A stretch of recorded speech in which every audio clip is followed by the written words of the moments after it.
we fix lives one book at a time, spooky edition. I'm your host, Cheli. And I'm your host, Yajaira. Happy October. Happy October, Cheli. How do you feel? Have you ever had a house guest that you don't like? That I don't like? Me? How do you feel? Have you ever had someone in your house that just doesn't fucking leave? Me? You're like, yeah, actually I have. Really weird that you say that. Whose house would we go to more? Was it mine? Yours.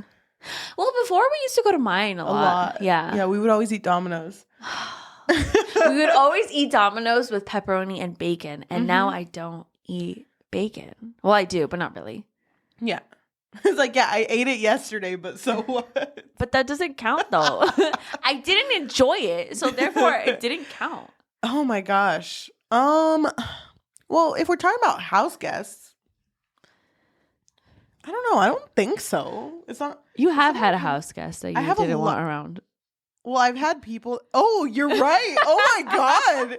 You dug into something I forgot about. Yeah, I guess I have. Cheli used to have someone who would literally show up at like 4 a.m.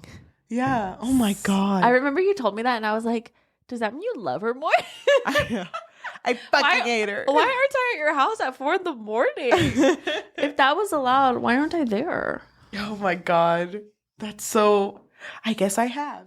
Now I'm angry. Like, the whole episode, I'm just going to sit like this. Like cross arms. Wait, can you hear me cross my arms? Hold on. That really sold it.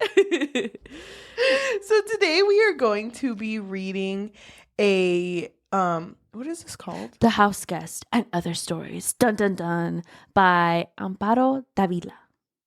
Dávila. Thank you. Because of the acento. Oh, Vila. Thank you. So we are not going to be talking about all of the stories. We would encourage you to go read them. But we're going to be talking about at least 2 to 3, depending on how long this conversation goes. Sounds good. So why don't we start by reading the first story? It's not the first one. It's the second one. Well, the one that this is named after. It's The Houseguest. You said it was bad. Yeah, Jaira's literally been singing Suddenly Seymour. I'm sorry. Since I was born. Did you forget? We gotta stop singing. Oh my God, I'm so sorry, guys. Okay, so is this another Punk 57? That's so funny. I think that's just me when I'm buzzed. Okay, for real, guys. Now, okay. You're the only one. You're literally the only one. I have a short summary. Okay. Okay, go. Anyway, so this the second story is titled The Houseguest. And the summary is, the houseguest follows a woman's concern over a strange guest her husband brings into their home. This guest has large, circular yellow eyes and a sinister, dark aura to them. He often watches and stalks the main character, but despite her pleas to her husband ensures her that this guest is completely harmless. After too many chilling incidents, the woman of the house decides to do something about this unwanted house guest before it's too late. That was a really good summary. Thank you. Honestly, I didn't know what to expect out of this because I was like, oh, this is just going to be short horror stories. That's what I'm reading. Yeah. So I was very freaked out with this first one. The house guest, like you said, is someone who is invited because it was someone the husband took in. I don't know if he knew him beforehand. Didn't she say that he just kind of like met him in town and then he just kind of brought him in? Yeah. And like the husband does not have a good relationship with the wife. And does not treats her like furniture. Just there for decoration. So basically doesn't believe her when she's like, he's literally watching me while I sleep. And he's like, it's not that bad. But he doesn't even do anything to you, though. And it's very sinister because when she is telling him, I'm very uncomfortable, she's like, well, you're going to have to get used to him. Get used to him or else. Like, or else what? What are you going to do? Like, he prefers this stranger who has this, like, dark aura to him than his family. But this creature or whatever he is, he only really stalks the main character. Like that, only really her. He doesn't really pay attention to everybody else in the house, which is her kids and the cleaner. The cleaner's son. Yes. So she lives with this man, and it's so unsettling that she doesn't even bother to like learn his name. So when he's around, they talk about him as if it's just like it's here again. Like he's here just again. He. Oh, you're right. He with a capital H. But yeah, like he's here again. He's watching, and he just stands in the corner. It's so and it's creepy because it's like she's doing like little things in the house, like she'll be cooking, she'll be washing dishes, and he's just there like a shadow. And there was a moment where the shadow just kind of grew over her, and she just like screamed and ran away because he just shows up out of nowhere. He loves taunting her. And also the fact that he only eats meat and nothing else just kind of goes to show that he's just like a weird guy character. Yeah. I do want to say that there's this one part that's mentioned when they're talking about like the things that he does. She talks about how she has to sleep with her bedroom left unlocked. Yeah. Because the husband comes back home late, and her husband always comes home late. And if it is found locked, he would have thought. And if it is found locked, he would have thought. ... Yeah, so she couldn't lock the door because her husband would think like, "Oh, someone's in here." Then, yeah, I like it's how very that controlling. That's kind of a thing that happens a lot in this writing. The ellipses. Yeah, where it's like, yeah, I think other things kept him entertained as well. ... Yeah, like it's never mentioned, but you're assuming like, oh, this bitch is cheating. She basically lives like this, and the turning point, I think, is when the cleaner Guadalupe, when her son is in a room and Guadalupe is gone, the main character hears yelling, like screaming. So she runs to the source and sees this man attacking Guadalupe's son, like straight up beating him up. Was it he attacking Martin? That was the son's name. Yes. And then the woman of the house, I don't think she ever had a name, shows up, like pushes him away or beats him up with like a stick or something, because she like releases her anger, like pent up frustration that she didn't even know that she had. She's just like beating him up to the point where she faints. And Guadalupe, which is the cleaner, shows up when she's already fainted, and her son is covered in bruises and cuts. Yep. Yeah. And so they take him to the hospital. And it's Guadalupe stays, and I really like this sentence where it's like, Guadalupe stays because of her loyalty to the family and just like her affection for me and my kids. Yeah. Which is really sweet that they have that. Yeah, and the protagonist also said that she wouldn't even blame her if she had left. Because this thing was so fucking creepy. Oh, God. But the way that the story progresses is kind of sad, because anytime that she tries to bring it up to her husband is almost like upset about it. Like, oh, you don't like him? Well, you're gonna have to get used to him. It's funny because there was this one part where it says like, I think my husband likes him more than he likes me. And I was like, wait. Is he maybe interested? He is tall, dark, and mysterious. With yellow eyes. Very handsome. So the husband was going to go on a trip, right? And it was going to last a while. And so the main character knew that if she wanted to get rid of this house guest, that the only way she could do it was to act. Like she had to do something. And she had to do it while he was gone, or else she wouldn't have another opportunity. So this man, he slept very odd hours. So he wouldn't go to sleep until it was morning time, wake up like near night time or afternoonish, stay up super late. Yeah. So that was his schedule. So in the morning time, her and Guadalupe got a bunch of wood and basically shut his door. Like they put wood all over. They just like nailed him in. How did he not hear that shit? I don't know. See, it feels like creepy because he feels not human to me. Yeah. Whatever he is, he doesn't feel human to me. So maybe he's just really fucking sound asleep. And he really, really reacted in a very non-human way because for 2 weeks straight he was just pounding on the door, like almost screaming. Like putting his whole weight on it, just like crashing into the door.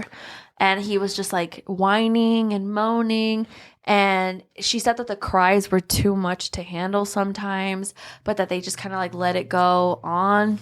And it lasted like 2 weeks or so when they finally stopped. And then even when it finally stopped, they waited 2 more days for like just in case. And then finally opened it up and saw that he was dead. So this story ends with, when my husband returned, we greeted him with the news of his guest's sudden and disconcerting death. Yeah. The end. Of that short story, yeah. Dude. Oh my God. When I first read that, I was so creeped out. This also like, oh God, it's such a weird time now where people can literally meet their roommates online with never ever like crashing into them or meeting them, you know? But this didn't feel like the husband needed a roommate. It just kind of felt like the husband wanted to impose something on the wife. I like you. You know what? Your aura, kind of hot. I came into the bar. You haven't said a word. I like that. I love when people don't talk. Stay mysterious. Stay mysterious, bitch. I know. I'm just kidding. I love that. Love a man that can take a kiss. Oh my gosh. It's so weird to me, though, that the husband just didn't fucking care. It kind of, okay, to me, it kind of felt like the way that the story was told was so, of course he didn't listen to her. Like, especially because I'm assuming this is before. I'm assuming the story takes place like in before time where husbands didn't really give a fuck about what their wives had to say. Yep. And it was very much like men were so passive to a woman's like issues of whatever it is that's going on in her life. So that's what it meant to me mostly. Like maybe it could have been anything, honestly, where the husband was just like, well, this is how it is and you're just gonna have to get used to it. But there was no love in her marriage. No. Even before this guest showed up, like there was a moment where she said like they never really had loving words to say to one another. It really sucks too, because the only love that there was the love with the women and just their relationship of being there for each other, which I think really runs deep in Hispanic and Mexican families, because it's always like that. Men typically go out to work all day, so it's really the people who stay home plus the kids who build a relationship, not really with the father figure of the house. Yeah, like the father figure is very absent, which is obviously what happened. He's absent in part of the story. Yeah, I saw you open a fourth one. I'm almost done. Wait, hold on. Drinking break.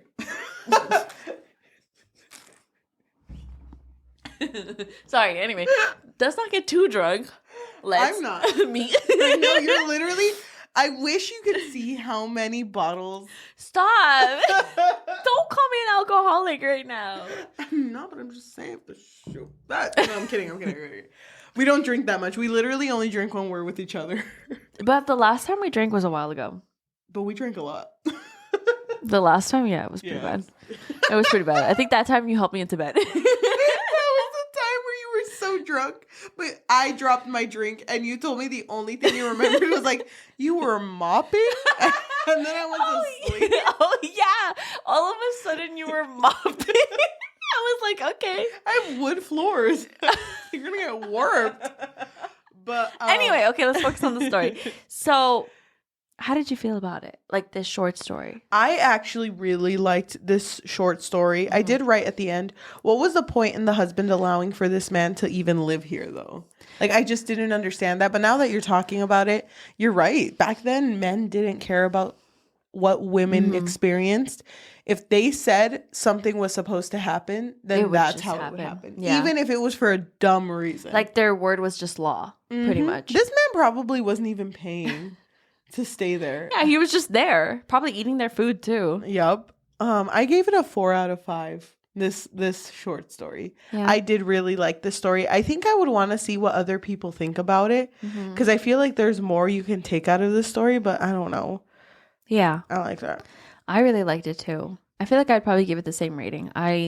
When I finished reading it, I was like, damn, we need to talk about this one. This one was so fucking good. And then I feel like it made me feel like eerie. Like like he was so eerie. I didn't even know what he really looked like, which was which is worse, because he is a guy. There wasn't anything demonic or spiritual or anything like that connected to the story. He's just a guy that's creepy. Why the fuck he eating so much meat? Maybe he is demonic, though. Maybe a little bit. A little bit. And maybe that's what caught the husband's eye. Like, wait. Demons by Doja Cat? I kind of love it. Oh.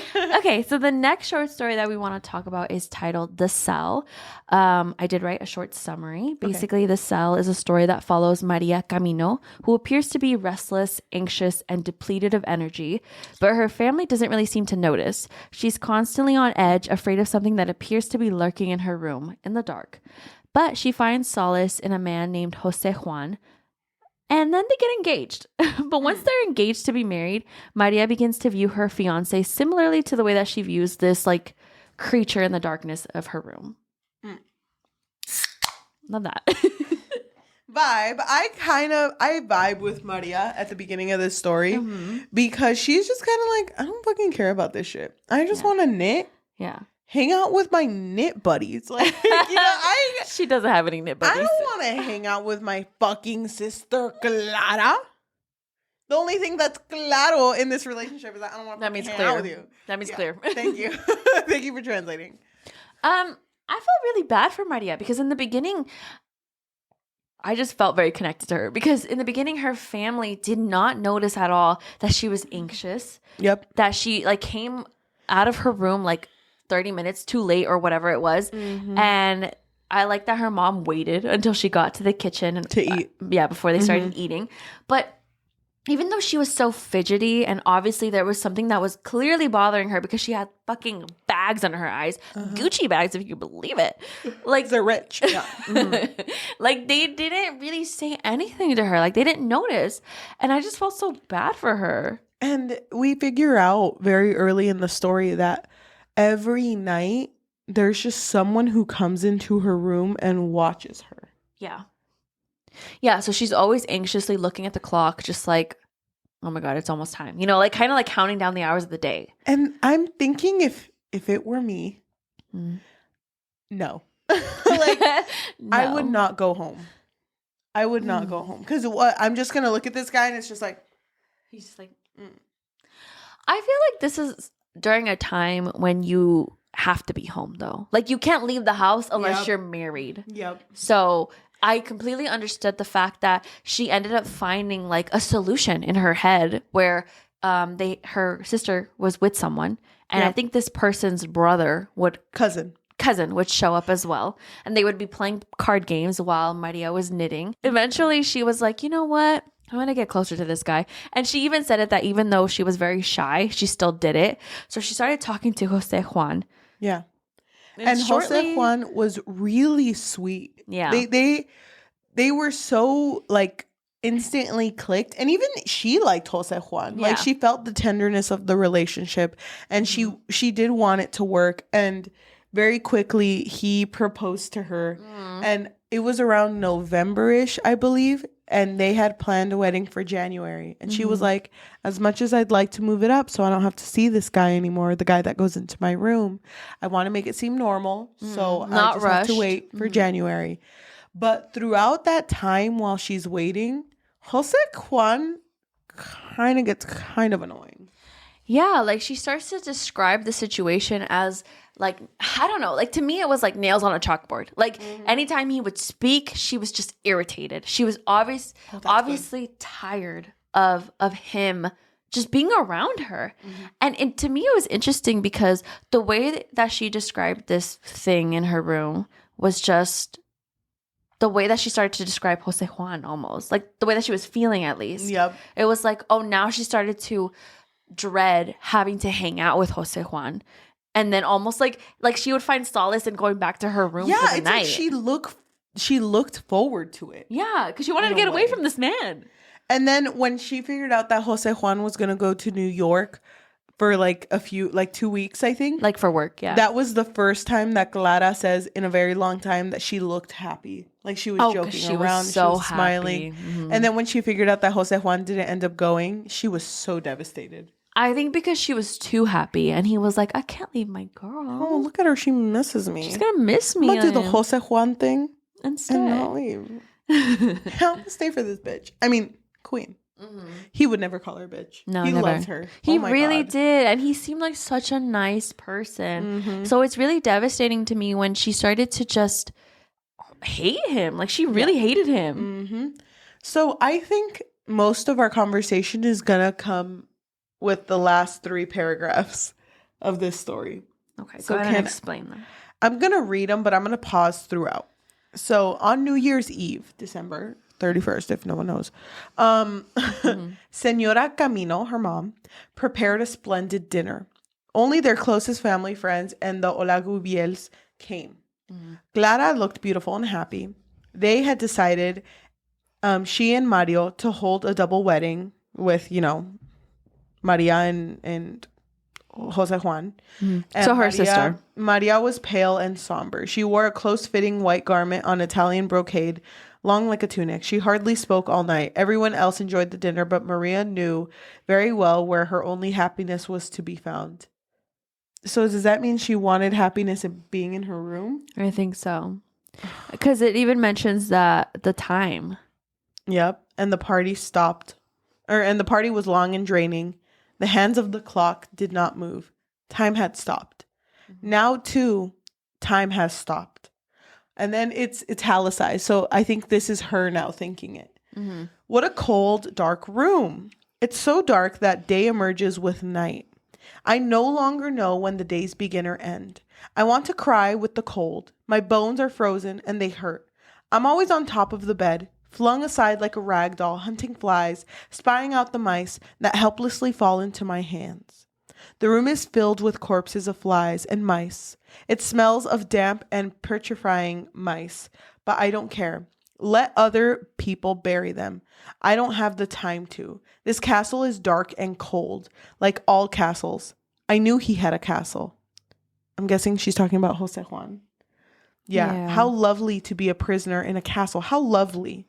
It's always night, and it's the guy. And he doesn't. She's talking about the other creature, right? Yeah, with and the he castle. Doesn't let anyone see me. My house must be very far from here. There was a huge fireplace in Papa's library, and I used to arrange and dust the books.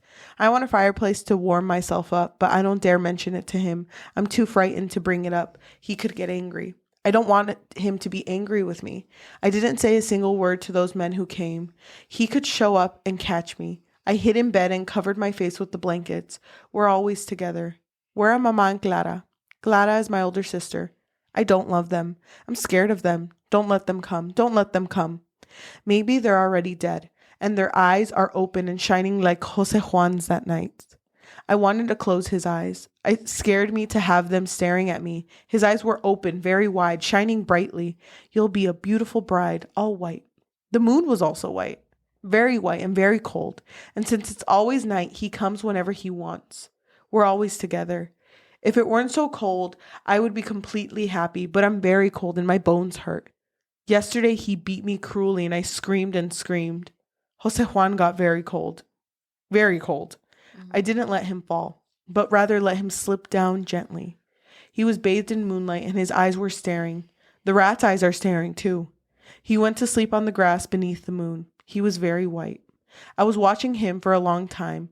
I'd like to lean out of that window and be able to see the other rooms. I can't reach it. It's very high and he could come at any moment and catch me since he comes any time, as often as he wants. He could get angry and beat me. That noise in the corner, it's another mouse. I'll catch it before he arrives, since once he comes, I won't be able to do anything. I'm so confused. I'm a little bit confused too, and I was very confused when I finished reading it. That's why I really wanted us to talk about it. So the way that I took this story was there's this creature or person in her room who would show up in the middle of the night, right? Creepy, would watch her. She was anxious. She really wanted a way out. And the only way out for her was to get married. But then Jose Juan started feeling like the threat in her life now. Yeah.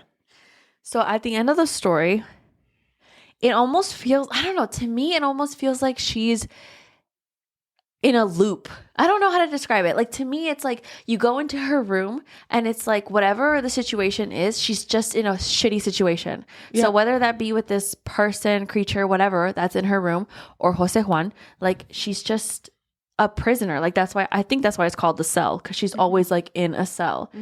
And then when she says like something about her mom and Clara are dead or something, like maybe her reality is twisted. So she doesn't really understand like what's real in her life.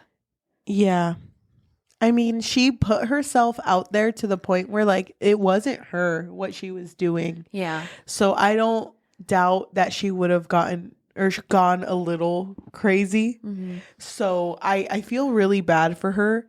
And I know this was mentioned in another book that we read, but because we are reading a lot of stories that take place with Latino, Hispanic families, women weren't really valued. So their freedom only existed in the barriers that men created. Yeah. You know, so she's over here like, this is as much freedom as I'm going to get. But now I don't want to marry Jose Juan because literally all he talks about is furniture, the house, the carpet, furniture, the house, the carpet. So she fucking hated that shit. But it was like, but I mean, I'd rather go home. And then she goes home and it's like, oh my gosh, this is horrible. I'd rather be over here. And she can't find somewhere that she prefers. There's no winning for her. No. And I'm confused with when there was a part where she was talking about Jose Juan and the moon and then how he had turned, like, it was like, yeah, he's looking at me. If it weren't so cold, I'd be completely happy, but I'm very cold and my bones hurt. Yesterday, he beat me cruelly and I screamed. Jose Juan got cold, very cold. That's why to me, it feels like the timeline feels off to me because Jose Juan didn't seem like someone who would do that. No. When she was getting to know him or even when she was marrying him. So that's why I'm like, okay, I don't understand if she's just living in this world where she's just always suffering, even if it's not real. Like, I'm not sure exactly what's happening to her, but it makes me feel very unsettled. It makes me unsettled too because now you don't know which part is happening from who. Yeah. It's just happening. Yeah. And it sucks for her because she's trapped. And her mom and sister aren't going to notice. No one's going to notice. No, because from the very beginning, they never noticed that something was obviously off with her. That's so disgusting that it's very, very possible that back then, even probably today, that people just watch you sleep. Hell no. Hell no. I am not. Oh, hell no. That's why my windows locked. Doors double locked. Like, hell no. I gave this a 3.9 out of 5. Okay. I really did like reading this story. I really liked it too. I think I would give it like a 3. It's crazy because like both the stories that you really wanted to talk about both had to do with someone being watched. Yeah, stalking to me is just like, well, they're all related. It's very unsettling. All 3 of them are related to stalking because to me that's just like fucking creepy because really there's not much that you can do about it because it'll just keep happening. And it just kept happening for them. And it's funny because like, well, not funny, but the character who is being stalked, although their life is hell, the life of everyone around them still goes on. So they're dealing with a lot and it's kind of like, it's very isolating and it's depressing. Yeah. And in the first story, I mean, the woman of the house tried to talk about it and nothing came out. Like nothing came out of her voicing how she felt. And then in this story, they tried to talk about it. Maria didn't try to talk about it. She didn't. But the outcome was the same. Yeah. Nothing came out of it. Because nobody noticed. Nobody noticed that something was off with her. And it makes me so sad. So our third one is also a stalking one. Yeah. It's called Musique Concrète. This story has to do with a woman named Marcella who is really going through it. Her friend... She meets up with an old friend. She meets Sergio. She meets up with an old friend that she used to be really close to that kind of had a crush on her a too. Little bit. And he's a little concerned because this friend of 20 years that he has, for some reason, looks like she's going through something. To me, this story was just interesting from the start because Sergio sees Marcela and is like, oh my God, is that Marcela, my old friend who I used to like play bingo with every night? Yeah. With her husband, Luis. But he notices that something's off with her. Like she looks upset. And he tries to tell her like, hey, we should meet up, like grab some coffee, reunite the whole gang. And so she's like, yeah, sure. And so eventually they meet up together and she reveals to him, Luis cheated on me. And Sergio's just like, Luis? Lulu? Lulu? He would never. No, Lulu would never. Are you sure? When me and Lulu dated. Imagine that's what happened. But he's so shocked. But he gets to a point where like, okay, what am I supposed to do with that? Because he kind of wanted to approach Luis, but then he was like, it's none of my business to solve this. They have to talk about it. I can't do anything. So he just kind of sits with this. Yeah, but he thinks about it constantly. Like he'll be at home like shaving and he's like, damn. Marcela's really going through really going through that shit. Marcela's really upset. Damn. And I used to love her a little bit, so I feel like I should using do my something. Harry's. Yeah. Is that what it was called? The brand? Yeah, I think so. Sponsored. No, we're not. I wish. But then doesn't he get a phone call from Marcela? And she's like, there's something I didn't tell you. No, she's waiting in his like lobby of where he lives. Oh yeah. She's waiting for him, right? And she's just like, I didn't tell you something, but the woman that my husband is cheating on me with is everywhere. Yeah. She's watching me, bitch. She's stalking me. She's following me around. She has this like bulging eye. Like her eyes are so big and bulging, and the way that she looks at me is so scary. And just everywhere that I'm at, she's there. And like even when I'm sleeping, I can't even fucking go to sleep because it's like I can feel her watching me and like getting closer to me. And as soon as she's like about to doze off, she can almost feel her breathing on her. And obviously Sergio is just like, wait. What? No, there's no way she's watching you. Like, this must be a coincidence. Like, maybe she just happens to be in the neighborhood or something. Like, she's just walking around. How's my girl Marcela doing? Yeah, exactly. Like, maybe she's just walking around. I don't know.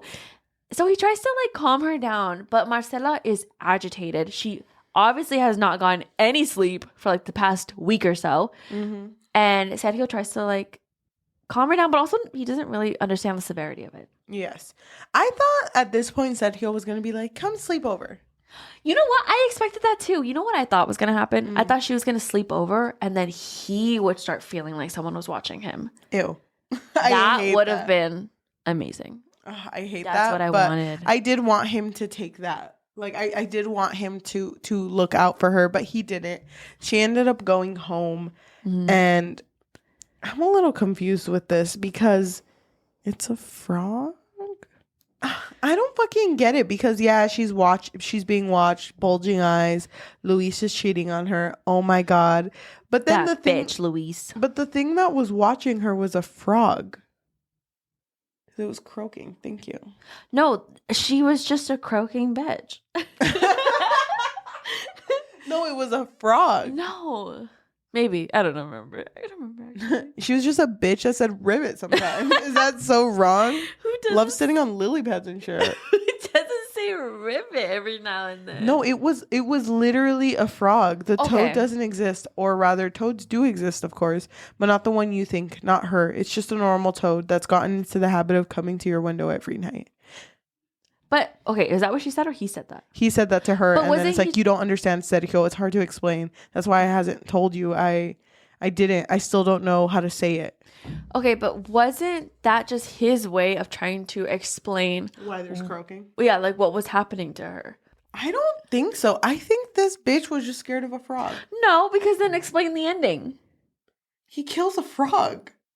No. Yes, he does. No. Who does he kill? He kills my good friend, Sebastian. What the fuck was Sebastian? Who was her Luis? name? No, what was her name? Velia? Oh, Velia. Okay, so Velia. Okay, so basically Sergio was like, I'm going to get to the bottom of this. And he goes to Velia's apartment. I forgot how he figured out where she lives. He knocks on the door. She's like creepily opens the door, lets this man in. And then he starts to hear the croaking, no? And then he starts to feel like, oh my God, unsettled a little bit because she was looking at him funny. And he was like, damn, her eyes really are bulging. Fuck. And just everything about it was just so fucking creepy. And so he grabs scissors and starts fucking like plunging them. Maybe I read this wrong. But anyway, to me, it was like he was just like to Velia.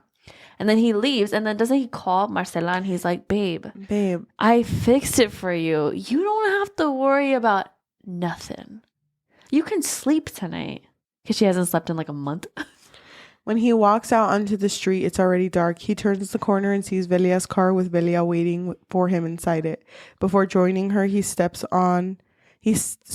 in a hole-in-the-wall shop, buys cigarettes and dials a number. Yes, it's me. You can sleep in peace now, my darling. Tonight and every other night. The toad will never bother you again. Oh, wait. That's why I thought he fucking saw a frog and was like, yeah, come over here, bitch. Ribbit, what? Wait, what? I thought he killed a frog. I know, I'm confused because he was with Velia. That makes it almost creepier. Wait, I'm so confused. Velia, wait in the fucking car. Like, walks towards the swamp. Wait, but was it... Comes with a... Got it, bitch. Wasn't he with her, though? Wait, I'm very confused. He was with Velia. Okay, hold on. Because it was like, oh, I'm very worried about Marcela. About who? Marcela, Luis's wife. I smile. Sergio turns around, turns on the radio, but doesn't lower the volume as if the noise doesn't bother her and she doesn't even notice. No, but then he says Marcela's right. Her eyes are popping out of their sockets. Her lips are lined, drawn straight across her enormous head. Not just head, her enormous head. Big ass head, bitch. She's inflating herself with silence, with the words she hasn't said, the words she swallowed. And like... he's freaked out by this girl. And then he says, I know she's getting ready to jump on me, swollen, croaking, moving heavily, clumsily. Mm-hmm. So maybe Velia waiting in the car is like her body waiting in the car. Maybe, because then it says the desperate croaking grows weaker, as if it were sinking into the dense, dark pool while blood stains the room of the floor of the room. How does this bitch sound if she's croaking? I don't know. No, bitch. Well, why would he be sweating if it's a fucking toad? He's sweating here. That bitch was big. Like just punching a fucking toad. This toad got hands. Punching back. Oh my god. You're right, it was Velia. Right? It was Velia, right? Okay. Dog. I thought it was going crazy now. Oh my god. Okay. I feel like the ending is kind of confusing though, because it says that he gets right next to Velia. Why would he have her body though? Why would he move the body from the apartment and put it in the car? Like he's going to get rid of the body? I think so. Oh my god, because he loves Marcela. Wait. Oh my god. Dude, we've been wanting romance. Look at us. We got romance. I love it. I'm going to bury her with the frogs. Oh my god. Put her on a giant lily pad and just send her. Just send her off. Bye, Diane. Yeah, oh my gosh. Don't sing that song to me. As a Gleek, I will cry. You're not a Gleek. I was. What are you talking about? You are you still? Not anymore, but I was. Okay, I know. It's okay. It runs deep, I guess. Anyway, okay. So this story. How did you feel about this story? I love how you just put toad question mark. Murdered the toad? I felt like this played a lot with paranoia. Yeah. Because it was never mentioned that it was her. No, but it was though. Are we sure? I believe Marcela. Believe women. You imagine, you're out eating with your friend and it's like, wait, I never noticed, but you have bulging eyes. I fucking Why would she be so paranoid over a toad though? She caught her husband cheating and the mistress is just fucking stalking her. Why would she see a toad and be like, damn, that looks like the mistress? That looks just like her. She's got her eyes. Like her. And green and shit. I don't know. I think maybe the croaking. I just thought it was like paranoia. Like maybe when she saw Have you ever them seen The Grudge? That's what I pictured with croaking. I just felt I thought she was just a valley girl. So her croaking was like, wait, Sergio. Oh my god, wait. Sergio. Nobody said he would be. That's so crazy. I fucking hate Marcela. She's not even all that. I know that's what I thought it was. Ribbit. Babe, I love when you ribbit. I love when your throat just ribbit. I hope you're watching this in video. I know, seriously. You need to. I can't open my eyes. I can't either. Anyway, so to me, this story was so fucking unsettling. And especially, I love that Sergio ended up being the house guest because he was at Velia's, right? He was at Velia's. Oh, full circle. Yeah, he was the house guest in the end. Mm-hmm.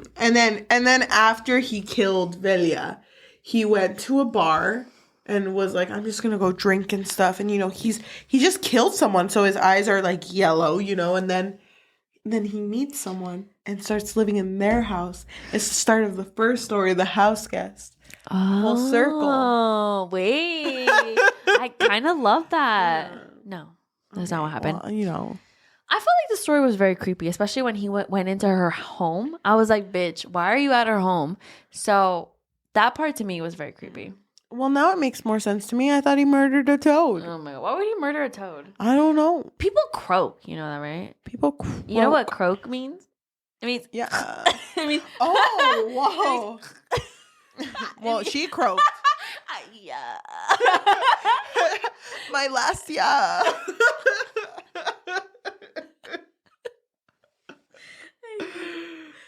I think I would give this one a 4 out of 5. Now that I know it wasn't a toad that died. I fucking love this one. This one to me was just like, damn, that was unsettling. Mm-hmm. And then I feel bad for Marcela. But I kind of like that it wasn't in Marcela's point of view. Like, it was just like an outsider that didn't believe her. And was like, you know what, girl? I'm going to get to the bottom of this one. Yep. Because he loved her a little bit. Yeah, he did. They had something. They talked about how Sergio and Marcela had like innocent kisses. Oh, yeah. That was pretty much it. Like nothing ever came out of it. Mm-hmm. So I think... Wait, but how did you feel about the story? I liked it. I literally thought he murdered a toad. Like I thought he became paranoid. It's like fucking green bitch. but I've seen Princess and the Frog. Yeah, kick this bitch over the fence. Like, I thought that was what happened. But now that I know he killed Velia, now I don't think she was the one that cheated. Like, I don't think so. Why? Because it never mentioned it. And because... But why was she looking like that? Bulging eyes and such. That bitch just looked like that. No. But then it also said her, like, creepy-ass smile. Remember her? Okay, anyone can smile like that. Can you imagine? It was like her enormous head. Okay, anyone can look like... It's not Velia's fault. She kind of looked toad-like. Have you seen Smile? Yes. No, I haven't, but I know that. Wait, I know that. She's just posing. Okay, you know it? That's great. Love that. Anyway... Did you find it creepy, though? I did find it creepy. I think I would give this one a 3, though, out of 5 in Spookometer. And probably also in rating. Okay. I think I would give it like a 4. Okay, valid. So there's one more short story in this, what is this called? A collection of stories called The Funeral by Julio and Aurora Cortázar.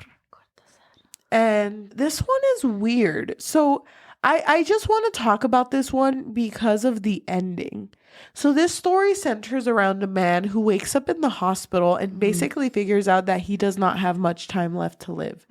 But this shit don't fly with him because this bitch a bit of a workholik. Yeah. Like, yes, I'm dying. Yes, I have kidney failure and dialysis doesn't exist in this time. But who's going to be telling my bitches when to work? Who's going to keep everyone in check? I need to go back to work. As a workaholic, I feel seen. Thank you, valid. So he is basically like, he goes through this depression because it's like, I'm just stuck here and everyone pities me, but I'm the boss. I'm a CEO, bitch. Like, I'm supposed to be working, but he can't. Yeah. So then he develops, I guess, like a weird habit in this. And his weird habit is the fact that he's planning his own funeral because that becomes his work all of a sudden. That's what he focuses on. I think he's just someone who has like an addictive personality. Right? Because it's weird because he talks about like, okay, I'm going to have my funeral here. And he talks about different funerals he's been to. But he's like, no, but I'm that boss ass bitch. I want to show up in my fucking coffin spinning, bitch. I want my wife to hold up one finger and like a basketball spin me in while tears are streaming down her face and my 3 beautiful sons are beatboxing. Sons? He had sons. So that's all he wants. Is that so much to ask for? Kind of. I feel like that's a lot of... And I want Seal, songwriter Seal, to come up with a kiss from a rose on the grave. Oh, like he just wants that man to come in and sing for him. But all of a sudden that's bad? Yeah. No. Doesn't stand for it. But it's weird because that's the whole story. It's literally him planning his funeral. And then at the end he's like, but I want 2 more things. I want to be able to walk amongst the people and visit an old girl that he used to like. And I want to do this without anyone noticing. So while he's, I think, in hospice at home, so he's about to pass, he sneaks out and basically walks amongst the street and ends up accidentally walking to like a funeral that's currently going on. And he's like, ooh, nice touch. Ooh, they have... I can't think of the word.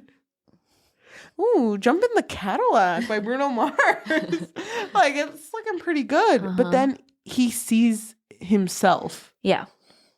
And it's his funeral. It's one of those where it's like, bitch, am I dead right now? And that's literally how it ends. Am I dead? What did you think the theme of this story was? Because I feel like I know. I just kind of, okay, off topic. I kind of like stories where you're not 100% sure if the character is dead or not. Because there's just one story that I don't remember the title of, but I remember that Liam Neeson is in it. And he basically worked at a mortuary. And he was the one who would like clean up the bodies, put on a little bit of makeup, dyed their hair if the family wanted him to. And he would be talking to these dead people. But then stuff started happening where you're not sure if they're actually dead or not. So I just kind of love like that sort of theme of like mystery of, because it's like unsettling. Like, are you actually in the afterlife or not?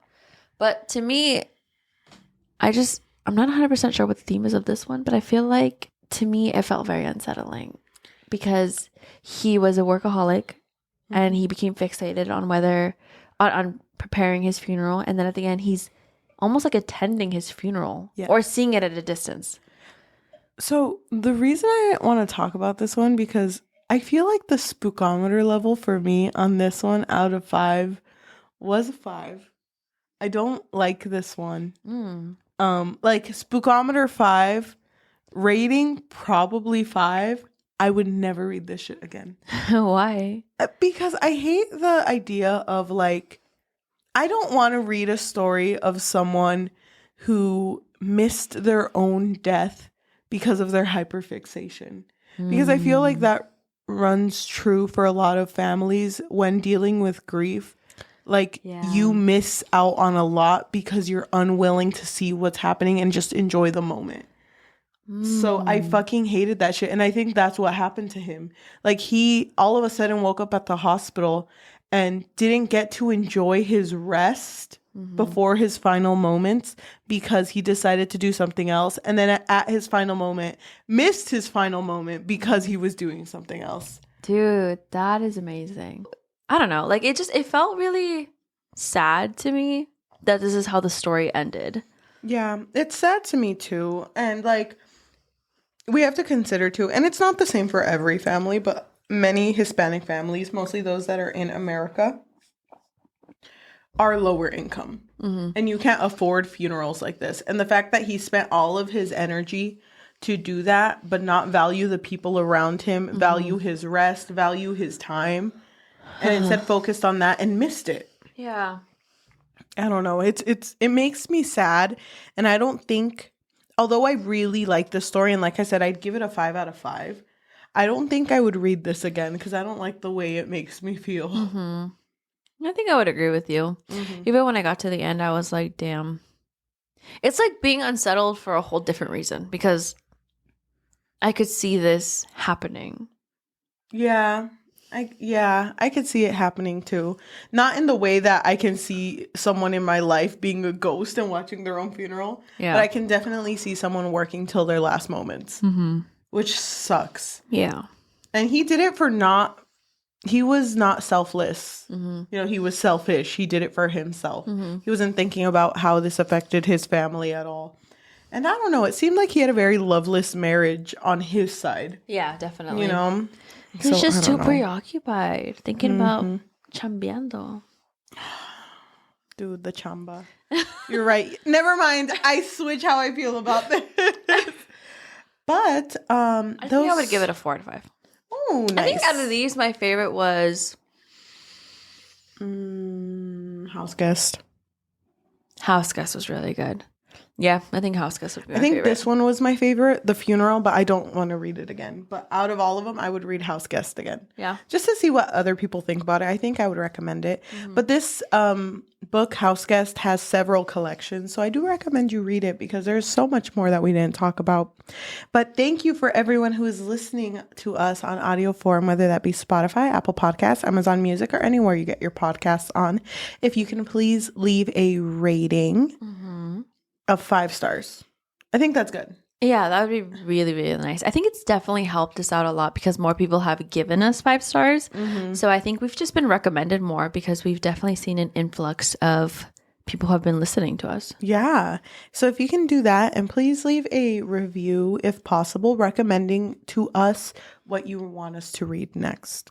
Preferably romance or fantasy because we do have our spooky books already set. But I think we would just integrate like maybe one mystery horror here and there. Yeah. Although we do tend to go more for romance, I'm glad that we're diversifying what we read. Yeah. You know, it feels nice. I feel like a reader. Yeah, it feels fun because it's different. If you want to support us and actually have a little bit of extra money, what can you do?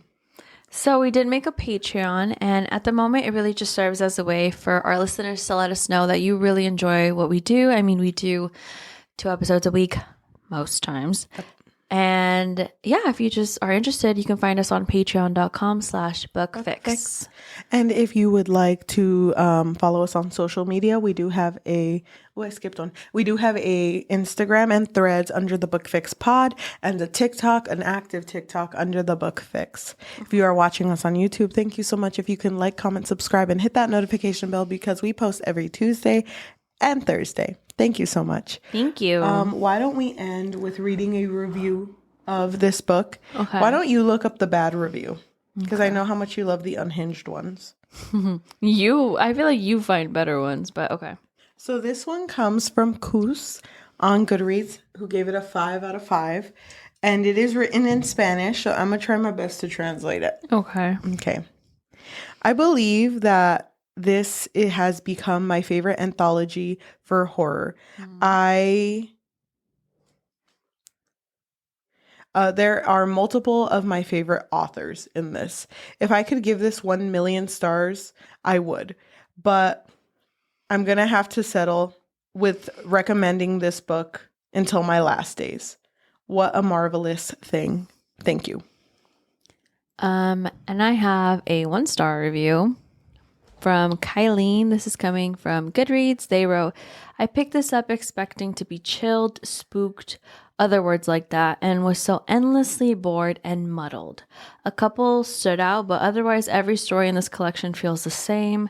Tactics used again and again to create an air of mystique by vaguely referencing what is going on to the point of confusion. A curious he or she or it doing strange things but never properly explained. Undoubtedly to let the imagination run wild. But when that's the shtick of every story, you just end up rolling your eyes. Damn. Okay, thank you so much for listening, and we will see you next time. Bye. Drunk? Ding. Wait. Who is... Get a little... I'm opening my next bottle. Wait, hold on. Remember when we wanted to do ASMR for one day and see what, what people would. Dude, I'm saying we have to do it for our April 1st. That's what we wanted to do for our last. What if we upload an episode? Because I don't know if people check the minutes. So what if we just treat it like a normal episode, but only make it 10 minutes? You know what I mean? So it's like, hi everyone, welcome to the Book Fix Podcast, a podcast where we change lives. Ew. One book at a time. I'm your host. And I'm your host. Cheli.